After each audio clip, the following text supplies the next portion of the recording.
This is tonight's format. Each candidate will present a 2-minute opening statement. The order was chosen by coin flip. After that, we turn to our panel for questions. Each candidate will have 1 minute and 30 seconds to respond, followed by 30-second rebuttals. We will alternate the order of those questions so candidates have opportunities for the first and last words. Candidate Ms. Burke, Candidate Governor Walker, I also encourage you to provide responses that are detailed and that stay on topic. If you change the subject or give less than specific answers, please know that we may restate the question and give you an additional 30 seconds for a focused reply. I also ask you to be faithful to the time limits you've agreed to. There's a countdown clock that's visible to both of you, and I will respectfully but firmly remind you if you exceed your time. And should you persist, I don't think you will, but I would simply invoke the state motto by saying, it's time to move forward, and then your microphone will go silent. I don't expect we'll need to do that. We will conclude with 3-minute statements from each candidate. Finally, there is a balanced audience of invited guests with us tonight, and they have promised to hold their applause until the very end of the broadcast. With that, let us begin with opening statements, and by coin flip, we begin with Ms. Burke. Well, thank you. Thank you to the Wisconsin Broadcasters Association and everyone viewing tonight. It's my honor to be here. I'm running for governor to focus on what works for you and for your family. I'm a 4th-generation Wisconsinite. My great-grandparents were farmers. My grandpa George was a mailman who used to deliver the mail to the house that I live in today. So every day I'm reminded of my deep Wisconsin roots and the values that I was brought up on. One of those values is that everyone deserves a fair shot to get ahead if they're willing to put in the hard work. Unfortunately, for too many, that opportunity is getting farther and farther out of reach. 4 years ago, Governor Walker promised us 250,000 jobs. That's a broken promise. We're not even close. And in fact, we're dead last in the Midwest in terms of job creation. His approach isn't working. The typical Wisconsin family has actually seen their real income drop by nearly $3,000 in the last 4 years. $3,000. Governor Walker cut taxes for those at the top while raising them on working families and making the biggest per pupil cuts to education in the entire country. As a business person who helped create good-paying jobs here in Wisconsin, I know how to do this. First, we're going to invest in education, not cut it. Second, stop the tax breaks to the wealthy and special interests and focus on the middle class and on small businesses. And third, reduce the cost of college. I know that the economy isn't better until it's better for you. And I know we can do better, a lot better. Wisconsin has everything it takes, but we have to focus on what works, put the politics aside, bring people together, and use the best ideas. It's time for a new approach and new leadership. And tonight, I look forward to sharing my plans for Wisconsin that works for everyone. Thank you. Thank you, Governor Walker. Well, thank you to the Wisconsin Broadcasters Association and to our moderator and our panelists. Thank you to my opponent for joining us tonight, and thanks to all of you here. It's great to be back in Eau Claire. It's particularly nice to have my wife with me here tonight as well. And thanks to all of you at home for tuning in for what I hope is an open and honest discussion about the future of this great state. I love Wisconsin, but back in 2010, as I was traveling the state, I saw firsthand the effect of losing more than 133,000 jobs and the effect it had on real people.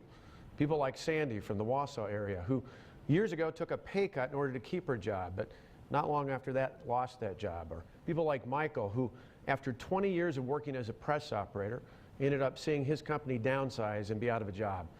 These were real people with real families and communities all across the state. And as I traveled the state 4 years ago, I decided then and there that I was going to aim high and set a big goal of 250,000 jobs. Now, we've come a long way, but we're not done yet. Think about it. We went from losing 133,000 jobs in the 4 years before I took office to gaining more than 100,000 jobs since. Wisconsin ranks 3rd in the Midwest for private sector job creation from July of last year to July of this year, or 4th if you measure it from August of last year to August this year. Either way, we're in the top 5.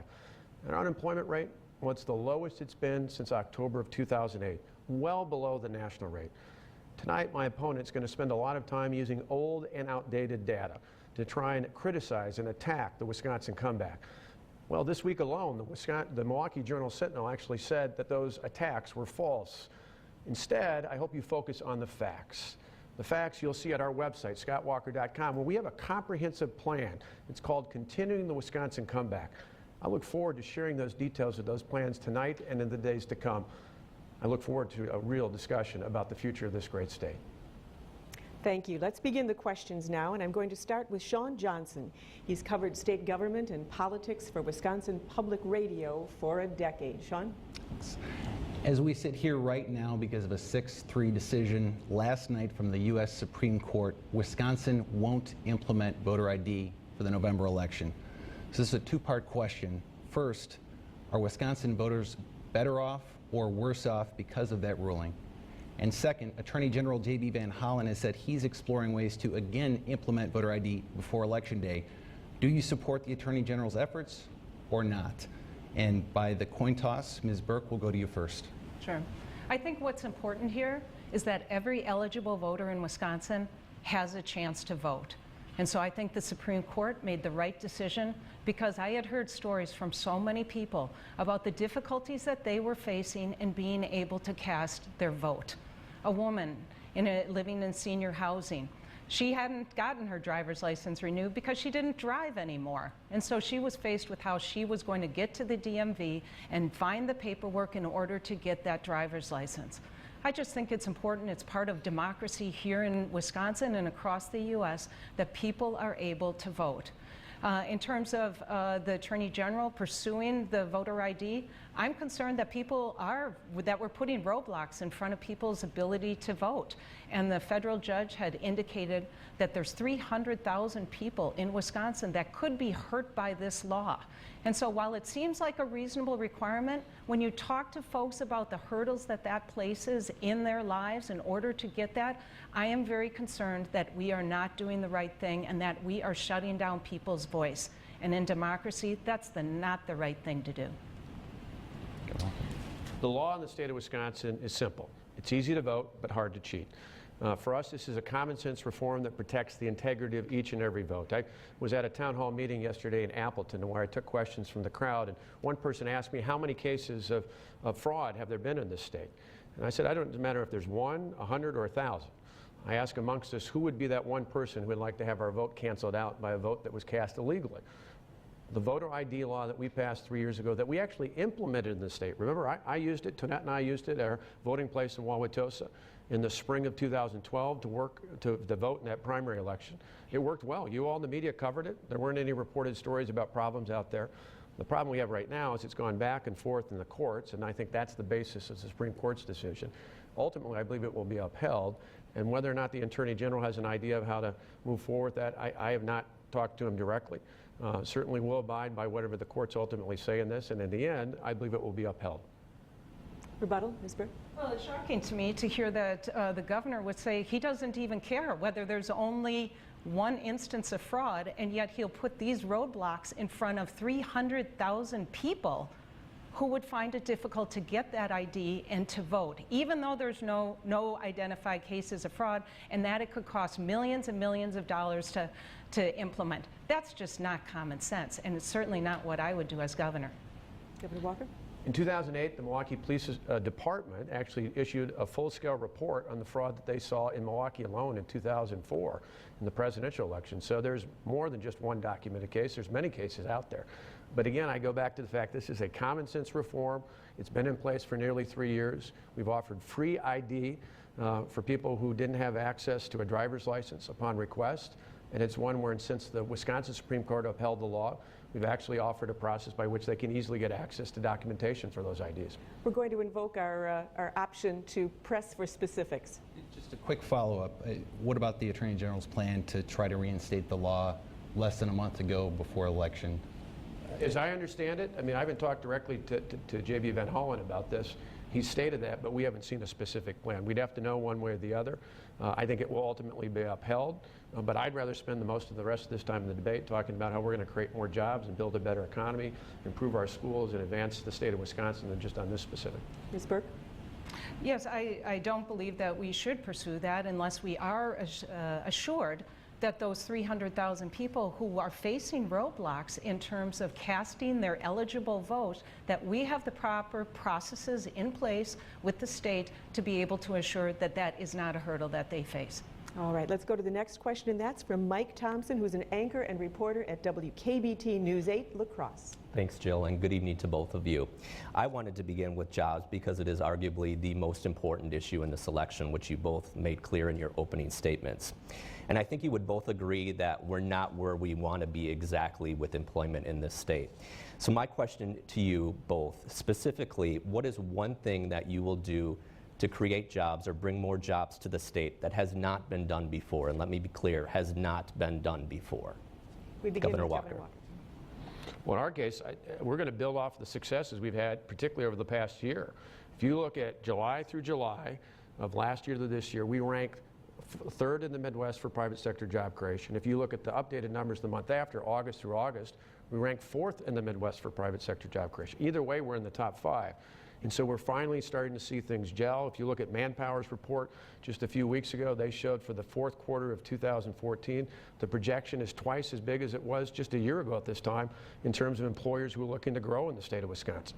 I think we want to keep going forward with things that have worked. We don't want to go back to the things that got us in trouble before, not just in the 133,000 jobs that we lost before I took office, but even during the time when my opponent was in charge of Commerce for then Governor Jim Doyle. Wisconsin ranked 42nd in the country in private sector job creation.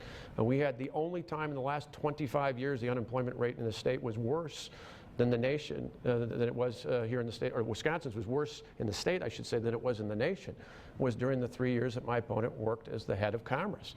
We don't want to go backwards to those things. We want to go forward. The unemployment rate in the state is now the lowest it's been since October of 2008. I want to build off those successes, put more money back in the hands of small business owners and help job creators build from the bottom up an organic economy that says you can do whatever you want to do, not the top-down approach we so often hear from those who support bigger government. Ms. Burke? Well, the fact is the economy isn't growing at the rate that it needs to grow. And in fact, if Wisconsin's economy had just kept pace with the rest of the country, our economy would be $4 billion a year bigger. And that's money that gets spent in our local communities and Wisconsin businesses. It's additional tax base on which to grow our economy, invest in infrastructure, invest in education while reducing taxes. So we do have to do something different. And the one thing that I would do that you had asked what specifically we would do that hasn't been done before is I will actually reduce the cost of college. My jobs plan shows that we have to have 670,000 more degree holders for Wisconsin to compete for the jobs in 2025. 670,000. So what we have to do is increase capacity and reduce costs. Unfortunately, under Governor Walker, we have seen large cuts to our technical colleges and higher education, which has left 41,000 people on the wait list for financial aid for our tech colleges and universities. So I am actually going to prioritize this in the state budget and reduce the cost of higher education, technical colleges and universities. Rebuttal? Well, again, if you look at the rate during the 3 years my opponent worked as the head of the Department of Commerce for the state of Wisconsin, if we grew at that rate over the last 3 years, we'd have about half as many jobs as we do today. So I don't really want to go backwards to those failed policies. We want to build off of that. And people go to our plan. It's called Continuing Wisconsin's Comeback. It's at scottwalker.com. It's a 62-page plan that talks about some of the very things our opponent's talking about that we've been doing and that we're going to build off. Our investments in higher education, our investments in our technical colleges, our investments in our workforce development programs. We want to build off of that going forward, and that's exactly what we're going to do. Ms. Burke? Well, just this week, the Journal-Sentinel actually said that Governor Walker's plan is more of the same. And I don't think we should be doubling down on a strategy that actually hasn't worked for the last 4 years. And with regards to my record at the Department of Commerce, we had 50,000 more jobs than we have currently, and the unemployment rate was 4.8%. I also cut $70 million out of the Commerce budget. And so I know how we can get this done, but we have to make smart investments, and education is certainly one of them. Let's continue the questions now with Keith Edwards, who's an anchor reporter at WQOW News 18 in Eau Claire. Good evening, everyone.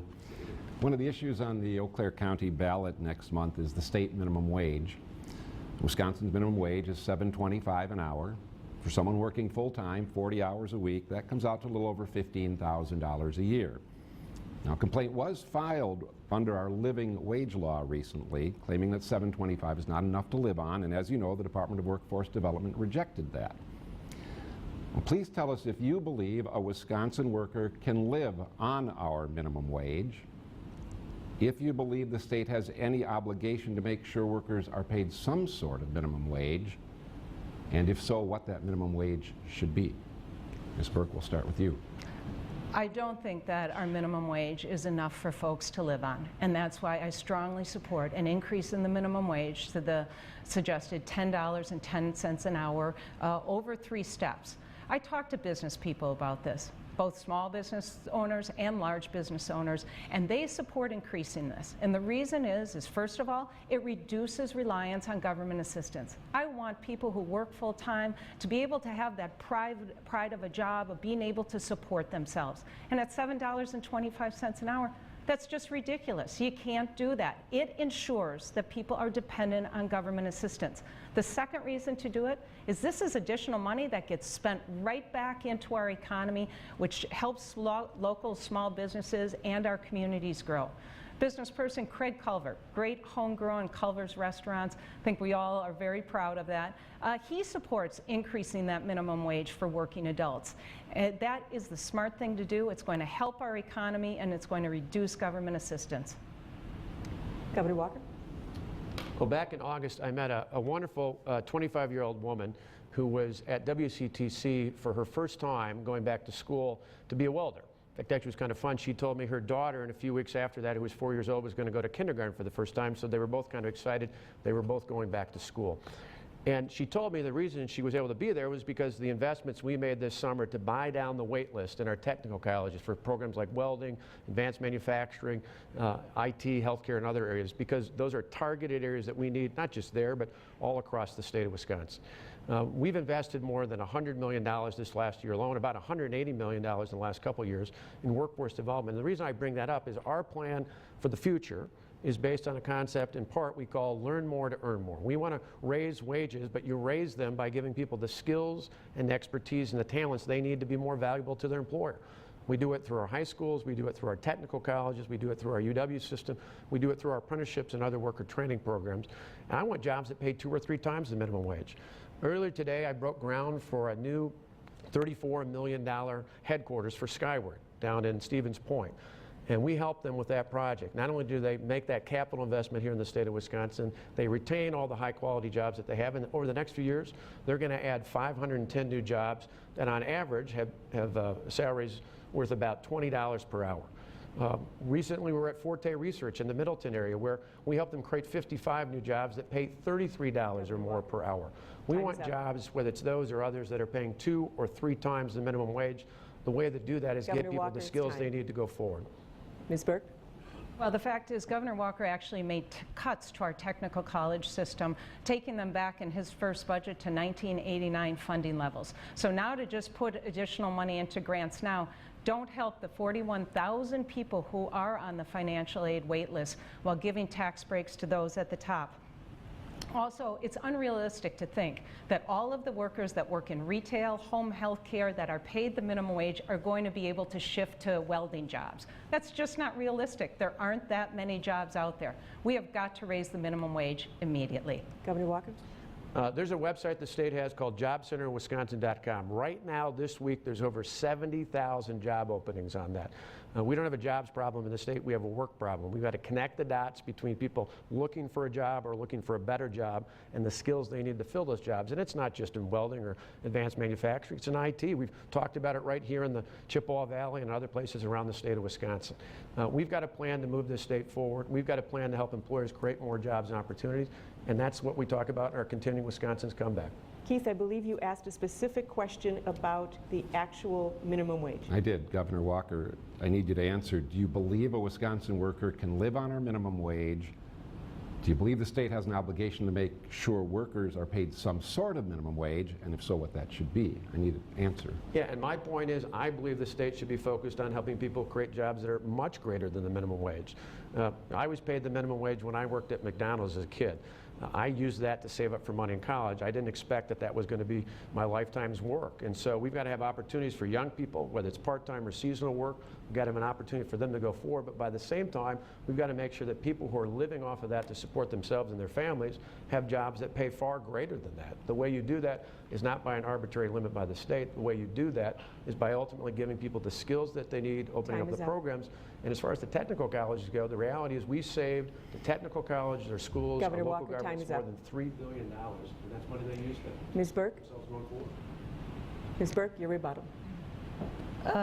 I had actually already rebutted to the minimum wage. When we ask the follow-up question, we give each person a chance to respond.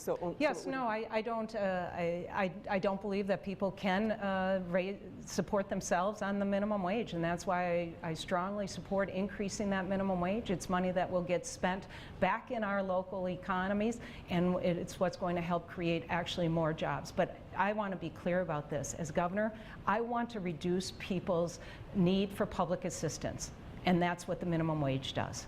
Thank you. We now go to Judy Clark, anchor and reporter of WEAU 13 News in Eau Claire. Good evening. There are dueling television ads airing this week focusing on the governor's position on abortion. Governor Walker, you are on record as opposing all abortion without exception. Is that still your position? Why or why not? And Ms. Burke, what is your response, your position on abortion? And Governor Walker, your response first. Sure. Well, overall, reasonable people can obviously disagree on this issue. And I'm pro-life, but I can only imagine how difficult it is for someone going through that really difficult decision to determine whether they're going to end their pregnancy or not. That's why specifically here in the state, I supported legislation that would increase safety and provide more information to a woman considering her options. That specific bill leaves the final decision to a woman and her doctor. Now, per the specific request you made, that issue has been resolved. That was decided by the United States Supreme Court more than 40 years ago, and that's something that doesn't have bearing directly on this debate. The larger issue, though, about us seeking to protect the health and safety of every Wisconsin citizen does. Ms. Burke? I believe it should be up to a woman, according to her religious beliefs, and in consultation with her family and her doctors, to make that decision on her own. And when Governor Walker talks about making these decisions and passing this legislation that stands in the way of women being able to make their own health care choices, making politicians in Madison the deciders on this is ridiculous. And frankly, to talk about safety at the same time that you have the cuts in funding have resulted in closure of 5 clinics throughout the state of Wisconsin that provided needed health care, such as cancer screenings, birth control, and family planning services, along with mandating invasive procedures that are against a woman's right to choose. I think this is absolutely wrong, and I think it should be women who are able to make these choices for themselves. Governor Walker, rebuttal? Yeah, in terms of funding, we actually just moved it to other areas, like, for example, the Winnebago County Public Health Department. And so we moved it from one area to the other in areas that are highly respected within their communities. And we've added funding. In fact, we talked about it right on the stage and elsewhere. We increased funding for the University of Wisconsin Carbone Cancer Center to help not only at UW, but for affiliates across the state. We've added about $15 million more to help victims of domestic violence and child abuse prevention. We've done more to help victims of other issues across the state. So when you look at what we're talking about, we've actually added to that in this last budget in particular. Thank you. Ms. Burke?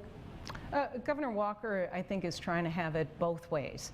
He talks about health and safety as if it's pretty reasonable, but his position is anything but reasonable. He believes that even in the extreme cases of rape and incest, that is not a woman's choice and that it's politicians that are deciding that for them. That is wrong, and taking that decision away from women is not something that I would do as governor. Thank you. Shawn Johnson, next question. Yeah. If voters elect you in November, do you promise to serve your full 4-year term? This question goes first to Ms. Burke. Well, it won't take me 2 minutes or 90 seconds to answer this. Absolutely. I look forward to being governor not only for 4 terms, but I would love to be the longest serving governor in the state of Wisconsin. There's no greater honor, there's no greater job in the entire world for me. And so I look forward to doing that, and I hope the people of Wisconsin will have me. My plan is, if the people of the state of Wisconsin elect me on November 4th, is to be here for 4 years. Tonette and I had to work pretty hard 3 times now in the past 4 years to run for governor. It's a position I'm committed to. Response? Just that I look forward to being governor of this great state, and I get more excited every single day that I'm out there on the campaign trail. I know we have everything it takes, an incredible potential here, and I can't wait to start to get to work.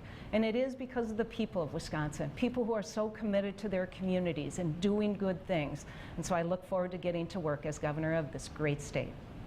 Governor? I can tell you not only is my plan to be here the next 4 years, I can tell you looking at my wife right now, there's no way I could run for 4 terms. Maybe 2, but that's about it. Next question to Mike Thompson. The nonpartisan Legislative Fiscal Bureau estimates that turning down federal funds for Medicaid will end up costing the state upwards of $500 million in the current and next 2-year biennium.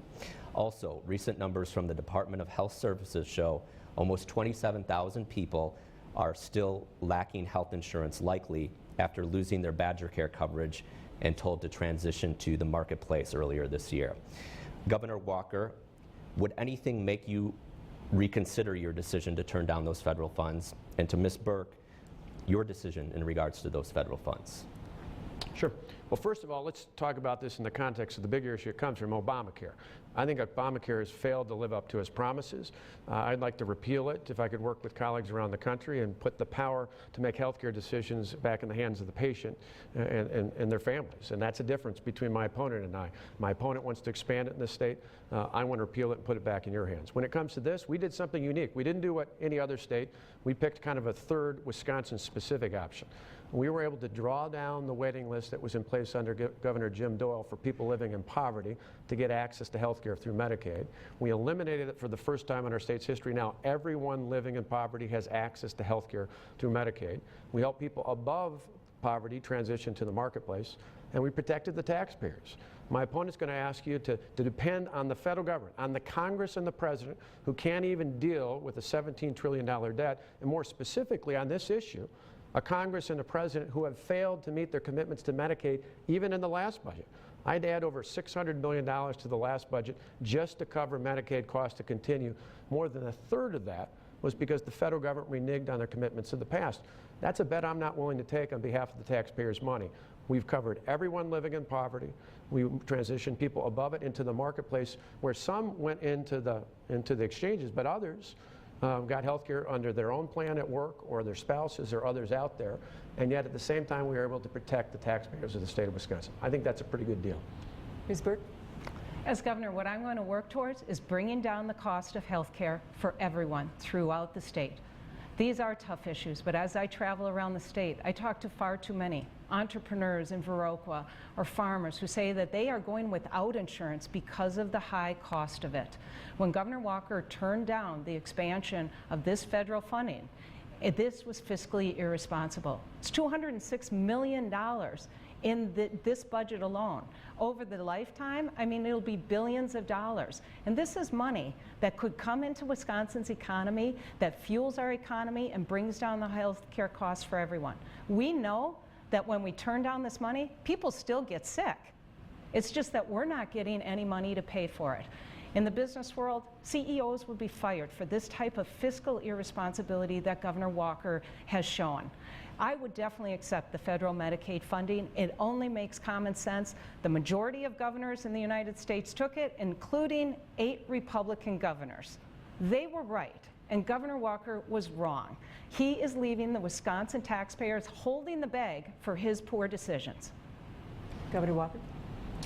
Well, a couple weeks ago, I was down in Janesville at a small business. In fact, Shawn, I think you might have even been there reporting on it that day. I was speaking at a small business, about 12 employees, a small little manufacturer out there. And as I was talking about Obamacare, David, the owner of that company, literally grabbed the microphone and said, "Wait a minute, I got to tell you about Obamacare." He said, "Over the next couple of years, I'm going to see a 40% increase in my premiums because of Obamacare." He said, "Where's that going to come from?" It's going to come out of his paycheck and the paycheck of his workers.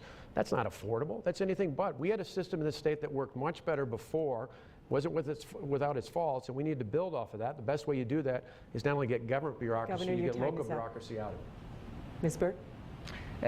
I stand by the fiscal irresponsibility of this decision.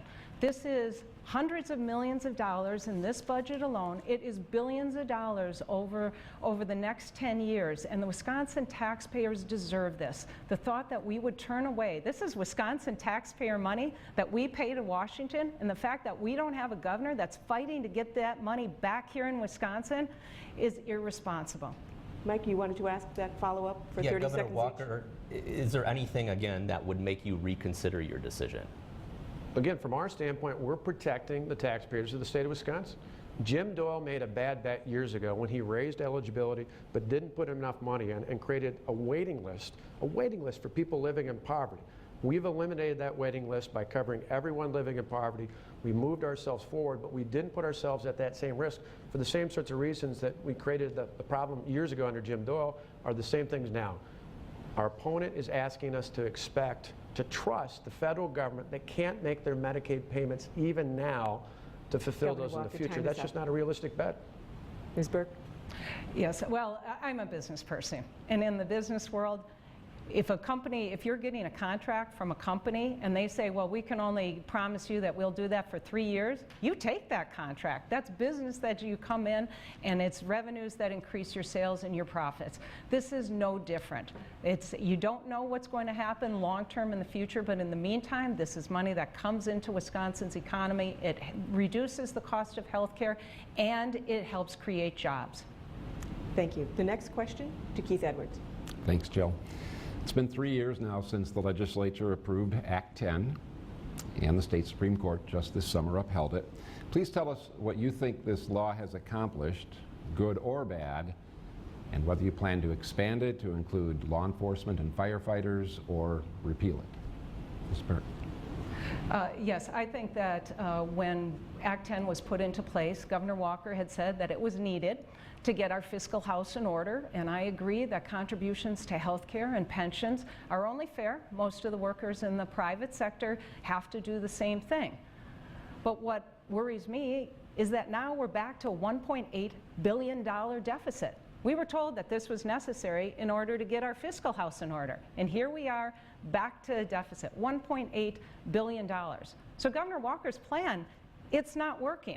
He's spending money that we don't have. This year alone, he is spending more, $400 million more than we are taking in. Our lagging economy is meaning our revenues are down, and I'm going to focus on making fiscally responsible decisions that are going to put Wisconsin in a place so that we have a growing, thriving economy. Act 10 was incredibly divisive, and now we're right back to a deficit position. So I would definitely continue in terms of contributions to health care and pensions, but I think that public employees should have the right to collectively bargain, and that doesn't stand in the way of having effective, efficient, and accountable state government. And that's the type of governor I'm going to be. We're going to run a tight ship. Governor Walker. Literally every day, every week as I go around the state, I run into school board members, city council members, town board chairs like I ran into yesterday who tell me thank you. Not just for the savings. The savings alone saved the taxpayers of this state some $3 billion for our schools, for our towns, for our counties, for our local governments. $3 billion. That's why property taxes, for the first time in about a dozen years, have actually gone down. This December's property tax bills will be lower than they were 4 years ago. My plan is to have them even lower going forward. But it's not just about the money. It's not just about balancing those budgets. It's about empowering people to do what they were elected to do by local officials. I talked years ago to a local official in northern Wisconsin, a school district. He said to me, in that school district, one of the best things about Act 10 was he was able to go back to his office, and now instead of worrying about grievances, he could focus on curriculum. Those are the things people go into education for. Those are the people that dedicated public servants go into to serve at the local level. We're empowering people to do just that. In schools, as an example, Appleton School District alone, the first year saved $3.1 million that they could save just by bidding out their health insurance. That's money that goes right back into the classroom. Now, my opponent kind of went around that answer because throughout this campaign, she's done anything to avoid talking about Act 10. The reality is the people who are running millions and millions of dollars of attack ads against me on her behalf want Act 10 repealed. Why? Because we took the power out of their hands, the hands of the big government special interest, and put them firmly in the hands of the taxpayers. Thank you, Governor. As long as I'm Your governor, I'm time going is to up. continue to stand with the taxpayers. Ms. Burke. Well, I think I've been very clear about who I'm running for and will work for as governor. And it is the hardworking men and women of Wisconsin, like the mom in Monroe, who's worried because her daughter, a year after graduating from UW-Madison, hasn't found a job yet because of our lagging economy. It's the student who wants to go back to tech school, but he's one of 41,000 still on the wait list for financial aid. Those are the folks that I will be fighting for every day. I want to make perfectly clear, though, that I do respect the right to collectively bargain to get those wages. Governor Walker? Again, the bottom line is I'm going to stand with the hardworking taxpayers of this state. That's what Act 10 was all about, $3 billion worth of savings. I'm going to see it in place. I don't see any need to expand it one way or the other per your question. But I think in the end, it's worked well for the people of the state, not just for the money it saved, not just because property taxes are down, but because we empowered the people that we elect at the local level for our schools, our towns, our cities, and our municipalities to actually do what we elect them to do, not to be dependent on a handful of others who are not elected. Let's move to Judy Clark. The latest figures from the Wisconsin Department of Natural Resources show the state is home to 135 active frac sand mine operations. Most of these are in west central Wisconsin. Just this week, a mine just south of here in Trempealeau County shut down after county regulators said it was dumping polluted wastewater into an unlined pond and was operating without a permit. And a recent report by Wisconsin Public Radio shows only 20% of mines have been inspected by the DNR since July of last year to make sure they comply with air pollution rules. Do you believe the economic benefits, such as the jobs created at these mines, outweigh the environmental and health concerns of the residents, and are the current regulations doing the job? Governor Walker. Well, thanks to God and the glaciers, we have some of the best frac sand in the world. And in many of our rural parts, they've been a tremendous economic boom, creating jobs and opportunity that we haven't seen in many parts of the state of Wisconsin, from the west to the northwest. And we want to continue to do that going forward. But it's why in the last budget I added additional positions to do those inspections in the state budget for the DNR. We're looking with the tremendous growth. In fact, it's because of that boom you've talked about, we need to do even more of that in the future. And as we put our budget together, if I'm still around, we're going to add more positions, both because we want to keep up with pace for those that are legitimately here to operate, as well as to make sure we protect the health and safety of everyone in and around those mines. Ms. Burke? Well, I do have concerns about whether we are balancing job creation with protecting our natural resources. And in fact, there was legislation to try to take away local control so that local communities could be making their decisions about what is best with them. What I'm concerned about is big money special interests are driving the decisions in the governor's office instead of what's good for the people of Wisconsin and local communities, to find that balance between jobs and protecting our natural resources. What we have seen recently is that there was a secret $700,000 campaign contribution from an out-of-state corporation, and Governor Walker changed the rules so that we had that corporation strip mining in our North Woods. And I don't know, but I think most of the people of Wisconsin think that that should be illegal if it's not. I'm not going to be selling out to the special interests. I'm going to be making sure that we make the best decisions for the people of Wisconsin, for our local communities, and I know that we can balance jobs and protecting our natural resources. Governor Walker? Well, there's bipartisan interest in this. Rod Moen, who used to be a Democrat member of the state Senate, is now the mayor of Whitehall. I joined with him and the mayor of Independence and other local officials not long ago to tour one of these new sites. And he said at first he had some hesitation, but he went out and visited and saw what was being done, saw the operations, saw what's required out there, and saw the economic impact it had, both on the construction for a lot of great operating engineers and other union members who helped build that, as well as long-term for the people who operate it. I think there can be a healthy balance between making sure we continue to add more staff at the DNR to make sure we can keep up with that boom, that pace out there. Ms. Burke? Well, the fact remains is actually we haven't been able to find that balance between jobs and protecting the environment. And that's what's important. So we have to make sure that we give local communities the control that they need to make sure we not only are protecting our environment, but also giving them the tools so that they can negotiate, so their communities are able to repair the damage to the roads that the mining causes. This is an opportunity for Wisconsin, but we shouldn't be selling out our natural resources. Shawn Johnson. I wanted to ask you both about the budget, specifically the projected budget shortfall for the current fiscal year, the year that ends on June 30th. The Nonpartisan Legislative Fiscal Bureau says that even if tax revenues grow by the 3.5% that they projected in their last official revenue estimate, Wisconsin would end this fiscal year $397 million in the hole. And this could be job number one for one of you. How would you fill that hole? We'll go first to Ms. Burke. Yes. Well, as a business person, I've balanced budgets my entire career. And the way you have to do it is you have to go line item by line item in every single area that is being spent. You have to set priorities. And the priorities that I'm going to set as governor are job creation. We have to focus on what's actually going to grow that economy. Because if we had grown at the same rate as the national economy over the last 4 years, our economy would be $4 billion a year bigger. And that is tax base on which to invest in infrastructure and education while still balancing the budget. Unfortunately, Governor Walker made fiscally irresponsible decisions. He spent money that we didn't have ahead of those revenues coming in, and with the economy lagging, we are now in a $1.8 billion deficit. So first and foremost, I'll go through every line item in that budget, and we're going to prioritize spending based on economic development. We're not going to spend money that we don't have. I will stop some programs like the new $30 million entitlement program that Governor Walker created that is subsidizing private school tuition for wealthy parents. This is just a new entitlement program, along with the expansion of the statewide vouchers that is draining money from our public schools. So we have to look and we have to say what's really going to impact Wisconsin, what's going to help our local communities, make sure that we have strong education. But it is going to be making about tough decisions, but I'm prepared to do that. Governor Walker.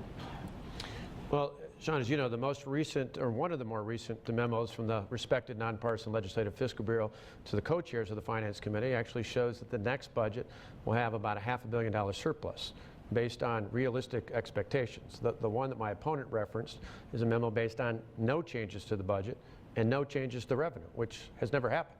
The bottom line is if you take reasonable adjustments like we made over the last year to the budget, and you take the 5-year average of revenue growth, we actually end with about a $500 million in surplus going into this next budget. And so we think those are reasonable. We made reasonable adjustments out there, but I think it's also part of a pattern. We took a $3.6 billion budget deficit that we inherited from my predecessor and turned it this spring into a surplus. And we did it the old-fashioned way.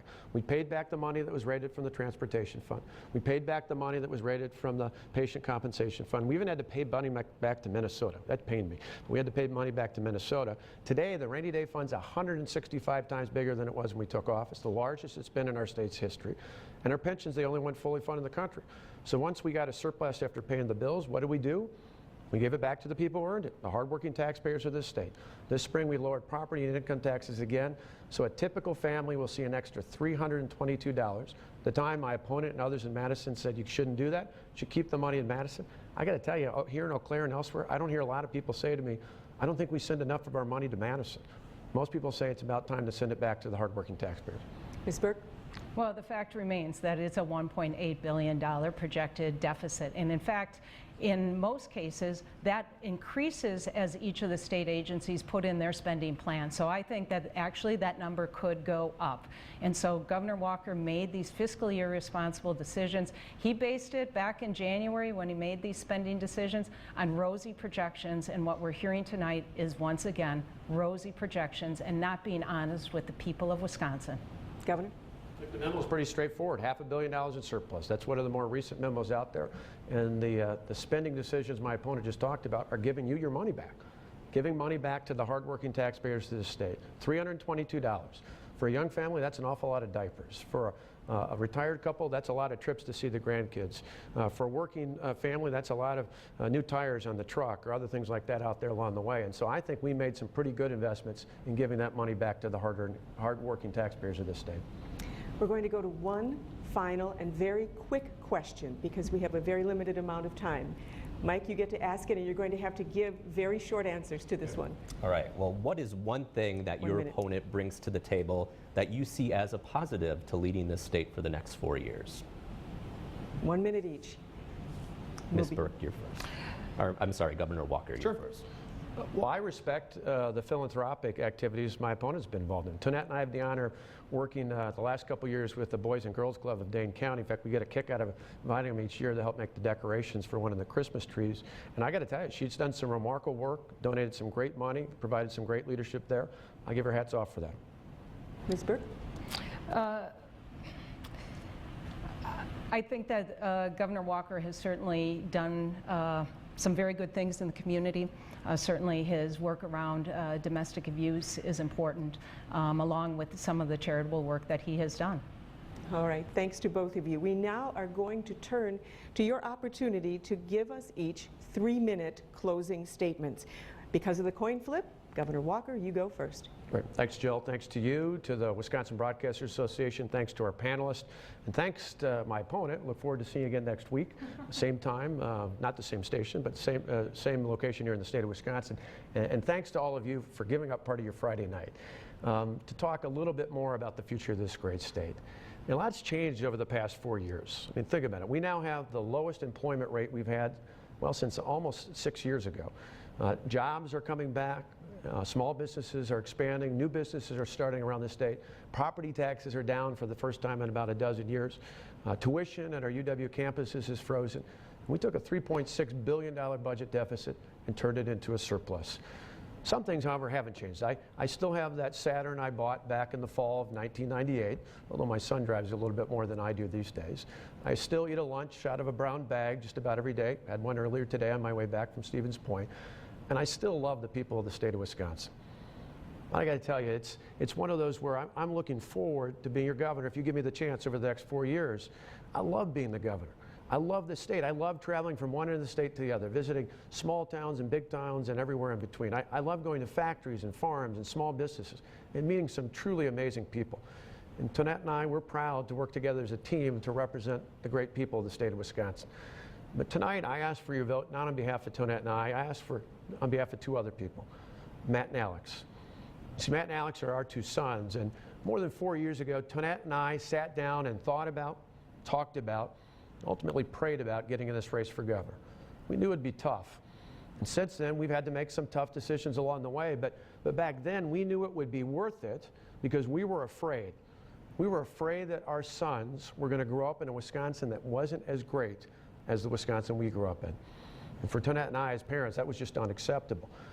Tonight, I'm proud to tell you that because of our reforms, as tough as they were along the way, and I know that some of you out there might say, I don't agree with everything you've done over the past few years or every step that you've taken along the way, but I hope that you can see that our motives were pure, that we did it to ensure that the next generation had a better future, and that we thought more about that generation than just about the next election. Tonight, because of those reforms for Matt and Alex and all the other sons and daughters like them, they're going to grow up in Wisconsin even better than the Wisconsin we grew up in.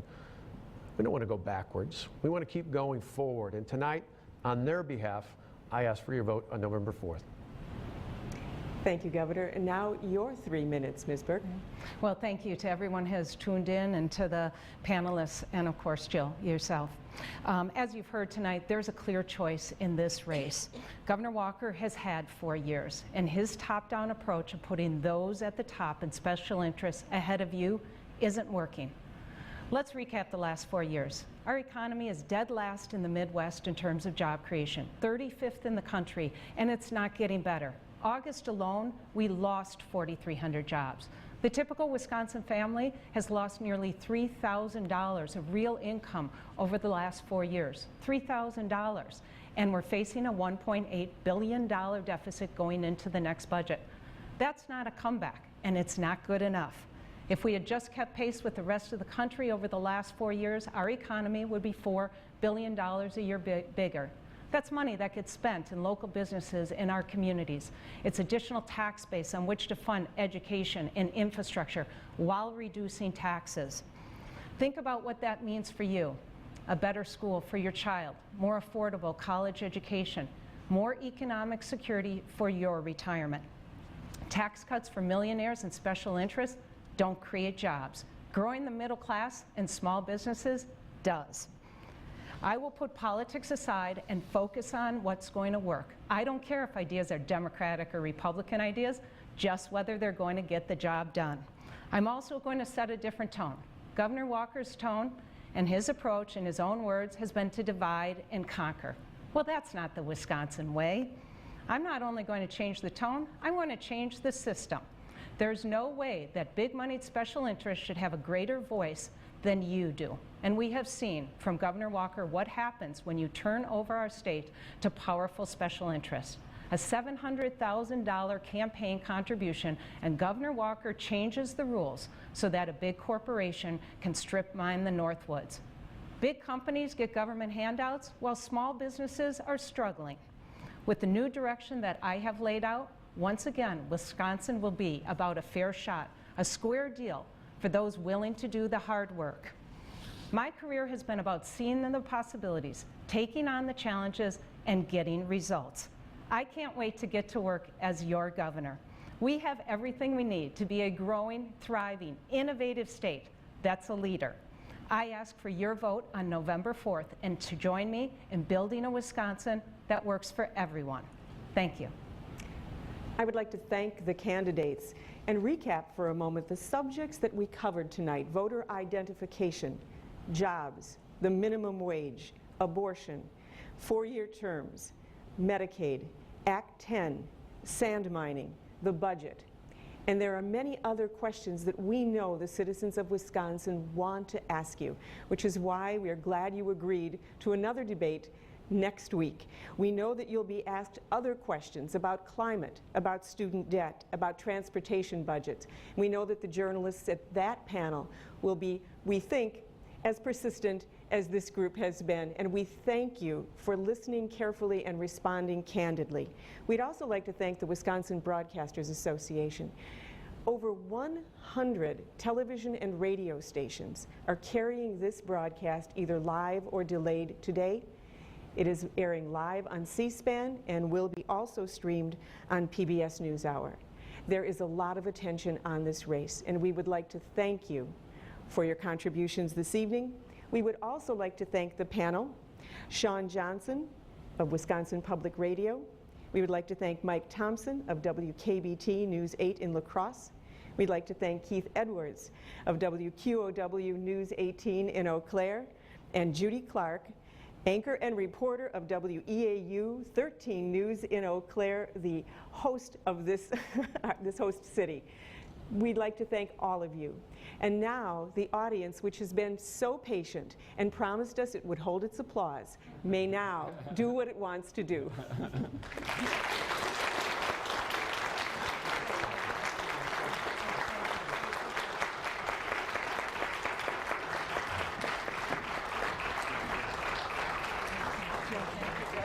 You did a wonderful job. Someone told me how tough it is, and you looked like a pro.